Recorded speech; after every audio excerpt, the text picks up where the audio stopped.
Doctor صاحب ایک بندہ عمرے پہ جانے لگا، جیسے آپ نے ابھی فرمایا کہ وہ راستے میں اگر باندھ سکتا ہے میقات سے پہلے تو باندھ لے. اس کی نیت تو یہی تھی کہ میں میقات سے پہلے باندھ لوں گا، لیکن وہ نہیں باندھ سکا، پتہ نہیں چلا، جدہ پہنچ گیا، تو اب وہ کیا کرے؟ جدہ چونکہ میقات کے اندر ہے، ٹھیک ہے، اب وہ میقات کے اندر آ چکا ہے. جی. اب اگر وہ جدے سے احرام باندھے گا اور اس کی نیت ہے عمرے یا حج کی، صحیح، تو اس پہ دم آئے گا. ٹھیک ہے. کیوں دم آئے گا؟ کہ وہ میقات سے گزر گیا ہے بغیر احرام کے. ٹھیک ہے. البتہ اس کی ایک ایسی شکل ہے کہ جس میں وہ اس دم سے اور جرمانے سے بچ سکتا ہے جی. کہ وہ اسی جدے سے کسی ایسے میقات پہ چلا جائے اور وہاں سے جا کر پھر نئے سرے سے احرام باندھ کر آ جائے. ٹھیک ہے. مثال کے طور پر جدے سے قریب طائف کا میقات ہے، جی.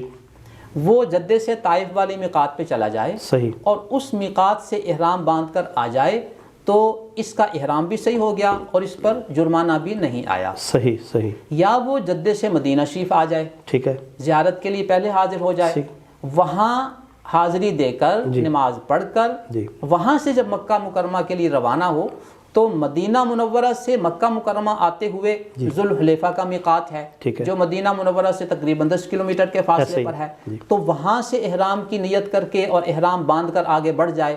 تو اس کا حل یہی ہے، اگر وہ جدے سے احرام باندھے گا اور وہ گیا ہے عمرے اور حج کے لیے تو اس کو دم دینا پڑے گا. ٹھیک، بالکل ٹھیک ہے. یعنی آپ کے کہنے کا مقصد یہ ہے کہ جدہ سے احرام نہیں باندھ سکتے. جی، جو میقات کے باہر سے اندر تشریف لے جا رہے ہیں یا حاضری دے رہے ہیں وہ جدے سے احرام نہیں باندھ سکتے چونکہ جدہ میقات کے اندر ہے. ٹھیک ہے. البتہ جو لوگ رہتے ہی جدہ میں ہیں، صحیح، وہاں ملازم ہیں یا پڑھنے کے لیے گئے ہوئے ہیں، اب انہوں نے حج کے لیے جانا ہے، عمرے کے لیے جانا ہے، تو وہ جدے سے احرام باندھیں گے. ٹھیک ٹھیک. اگر کوئی شخص جدے کی نیت سے گیا ہے، مثلا اس کی آگے کنیکٹ فلائٹ ہے کسی اور ملک کی یا کسی اور شہر کی، وہ وایا جدہ جا رہا ہے، صحیح، وہ وایا جدہ مثلا مصر جا رہا ہے، مراکش جا رہا ہے، لندن جا رہا ہے، تو جدے جب وہ پہنچا تو اس کی نیت بالکل نہیں تھی کہ میں نے عمرے کے لیے جانا ہے. ٹھیک ہے.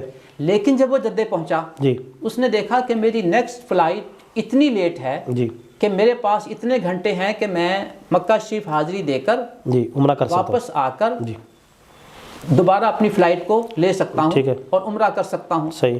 اب یہاں سے جب وہ گیا ہے تو عمرے کی نیت سے نہیں گیا، لیکن جدہ پہنچ کر اس کو اندازہ ہوا کہ اچانک حالات ایسے بن گئے کہ اب میں اگر چاہوں تو میں اس وقت کو اویل کر سکتا ہوں اور میں جا کے عمرہ کر سکتا ہوں. تو ایسا شخص جدے سے احرام باندھ سکتا ہے اور اس پر دم نہیں آئے گا. صحیح. کیونکہ جب وہ گیا ہے تو عمرے کی نیت سے جدہ نہیں گیا. بالکل صحیح. دوسرا طبقہ وہ ہوا. تو یہ ہو گیا، 3 طرح کے لوگ ہو گئے. اگر ایک شخص جاتا ہے عمرے کی نیت سے، حج کی نیت سے، اور میقات سے گزر کر جدے پہنچ گیا، اب جدے سے احرام باندھے گا، اس پر دم آئے گا. ٹھیک ہے. جو جدے میں رہتا ہے وہ جدے سے احرام باندھے گا چونکہ اس کی رہائش وہیں ہے. ٹھیک ہے. یا کوئی شخص جدہ اس نیت سے گیا کہ مجھے آگے سفر ہے اور آگے عمرے کی نیت نہیں ہے، اچانک اس کو وقت مل گیا تو وہ جدے سے احرام باندھ سکتا ہے. ٹھیک ہے.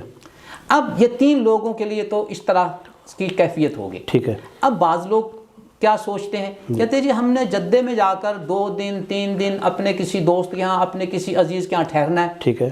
تو اب ہم پھر وہیں سے احرام باندھ لیں گے. ایسا نہیں ہوتا. صحیح. چونکہ نیت عمرے یا حج کی ہے. صحیح. تو وہ یہی سمجھیں کہ کسی نے جدے میں گھنٹہ سٹے کیا، کسی نے 10 گھنٹے سٹے کیا، کسی نے 1 دن کیا، کسی نے 4 دن کیا. ٹھیک ہے. وہ صرف اس کا سٹے ہے، لیکن اصل اس کی جو نیت چونکہ حج اور عمرے کی ہے، اس کو احرام میقات کے پہلے سے باندھنا ہوگا یا میقات پر باندھنا ہوگا. صحیح، بالکل صحیح. یعنی جس نے اپنے کسی عزیز کے پاس ٹھہرنا ہے تو وہ عمرے کے بعد ٹھہر لے، آ کے یا بعد میں ٹھہر لے، یا پھر احرام کی حالت میں رہے. احرام کی حالت میں